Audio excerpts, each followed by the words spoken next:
Vous préparez votre titre professionnel d'assistant immobilier, mais pour vous, la rédaction du dossier professionnel vous semble complexe, peut-être même stressante. Pas de panique, je suis là pour vous aider. On va voir ensemble étape par étape comment est-ce qu'on peut créer cette pièce maîtresse, parce que ça va être un véritable atout pour votre réussite. Je rappelle que l'entretien final de l'examen se base sur votre dossier professionnel. C'est un document qui va retracer toutes vos expériences, mais aussi les compétences acquises durant votre formation.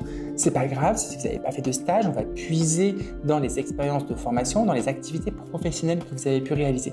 On va donc s'appuyer sur des expériences acquises en entreprise ou en formation. Je rappelle que pour le titre assistant immobilier, la période pratique n'est pas obligatoire et n'est pas inscrite dans le référentiel.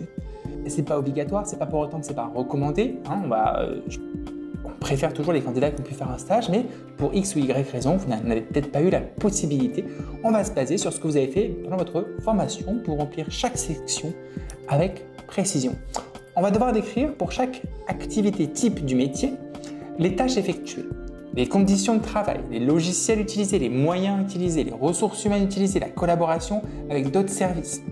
On va devoir illustrer les compétences acquises avec les annexes pertinentes. C'est pas tout, ce sera au centre de votre entretien final avec le jury. Ce document, c'est vraiment l'appui pour un échange avec les jurys. Donc il faut bien le soigner, bien le structurer, connaître ce qui est dedans, maîtriser tous les aspects du dossier professionnel. Sur cet exemple d'assistant immobilier, par exemple, pour l'activité assurer les opérations administratives liées aux transactions immobilières de vente ou de location, qui est une des activités types qui est mentionnée dans le REAC, vous pouvez prendre l'exemple de la compétence comment constituer le dossier administratif de mise en vente ou en location d'un bien immobilier.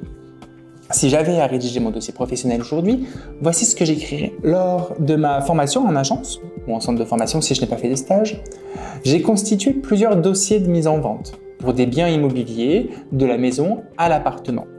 J'ai dû rassembler et vérifier tous les documents nécessaires, les DPE, diagnostic de performance énergétique, pour nous assurer qu'ils n'étaient pas en lettres non louables. Titre de propriété, mandat de vente, état des lieux. J'ai utilisé un logiciel métier, tel que AC3, pour organiser ces documents. Et là, je mettrai une petite capture d'écran où je vous renverrai vers une annexe à la fin. J'ai créé les fiches descriptives, je les ai faites à l'aide de mes connaissances et de ce qui existait déjà. Pour chaque dossier, j'ai également collaboré avec le notaire pour m'assurer que toutes les pièces étaient conformes et avec les clients pour répondre à leurs interrogations. Donc pour enrichir cette section, je mettrai et je préciserai que j'ai travaillé sous des délais stricts, en respectant les procédures internes de l'agence, en respectant la charte graphique sur tous les documents, et bien sûr en mettant à jour et en vérifiant la réglementation en vigueur.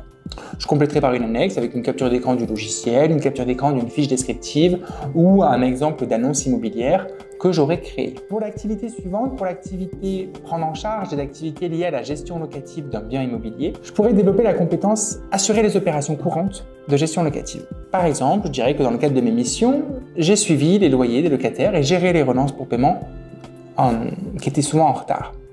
Par exemple, j'avais dans mon portefeuille un appartement en centre-ville de Dijon et j'ai utilisé le logiciel e-gestion locative qui est très bien fait pour générer les quittances de loyer, les avis d'échéance et suivre les paiements, tout depuis le logiciel.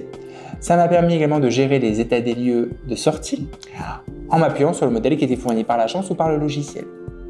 J'ai fait attention à la grille de vétusté et on a collaboré notamment avec un huissier pour les situations complexes et on a toujours communiqué avec les locataires pour résoudre les litiges. Pour illustrer cette partie, j'ajouterai une annexe, par exemple une capture d'écran du logiciel utilisé pour le suivi des loyers ou alors un extrait de l'état des lieux. Quand on met une annexe dans son dossier professionnel, il faut toujours faire attention à anonymiser les données. On ne veut pas de nom de famille, on ne veut pas d'informations privées. Enfin, pour l'activité participer aux opérations courantes de gestion d'une copropriété, la troisième et dernière activité, je pourrais illustrer la compétence organiser l'assemblée générale des copropriétaires. Alors on va dire que c'est quelque chose qu'on n'a pas vu en entreprise. Donc lors de ma formation, j'ai participé à la préparation de plusieurs assemblées générales. Pour une copropriété de 20 lots, j'ai dû préparer et envoyer les convocations, compiler les ordres du jour en fonction des demandes des copropriétaires. J'ai dû rassembler les devis nécessaires pour les travaux qui étaient à voter. J'ai utilisé, pas forcément un logiciel puisque c'est en formation, j'ai utilisé un tableau Excel par exemple pour suivre les décisions prises et j'ai dû rédiger moi-même le procès-verbal après l'assemblée que j'ai bien sûr fait relire par mon supérieur hiérarchique. Dans le dossier pro, je préciserai notamment les interactions. Donc j'ai travaillé en lien étroit avec le syndic, avec les copropriétaires, avec les prestataires de travaux pour garantir la bonne organisation de l'Assemblée générale. En annexe, qu'est-ce qu'on pourrait mettre? On pourrait mettre un modèle de convocation, une capture d'écran d'un tableau de suivi des décisions, le fameux fichier Excel dont je parlais, et toutes ces annexes se mettront à la fin de votre dossier. Il est essentiel de prendre au moins 2 ou 3 exemples de compétences par activité pour illustrer clairement vos expériences. Il n'y a pas de règle, il n'y a pas marqué 3 compétences, mais je pense qu'il est préférable de mettre à minima 2 compétences par activité. N'oubliez pas d'ajouter des annexes pour montrer vos outils et réalisations. Photos, captures, écrans, flyers, tous les documents que vous trouverez pertinents. Chez JePasseMonTitrePro.fr, on sait que rédiger ce document, c'est souvent intimidant, c'est parfois aussi source de stress, vous n'avez pas forcément le temps. C'est pourquoi on a créé et conçu un modèle de dossier professionnel très détaillé, pré-rempli, adapté spécifiquement pour le titre professionnel d'assistant immobilier. Vous pouvez le télécharger dès maintenant directement sur le site JePasseMonTitrePro.fr. Je vous mettrai le lien en description. Bien sûr, vous devrez adapter ce modèle à votre activité. Bien sûr, vous devrez adapter ce modèle à vos expériences. C'est un modèle qui est à personnaliser avec vos propres expériences, mais ça vous permet de ne pas partir de zéro, d'avoir le format attendu, d'avoir les compétences attendues, la structure du document attendue. Téléchargez donc dès maintenant le modèle sur JePasseMonTitrePro.fr. Je vous remets encore une fois le lien en description.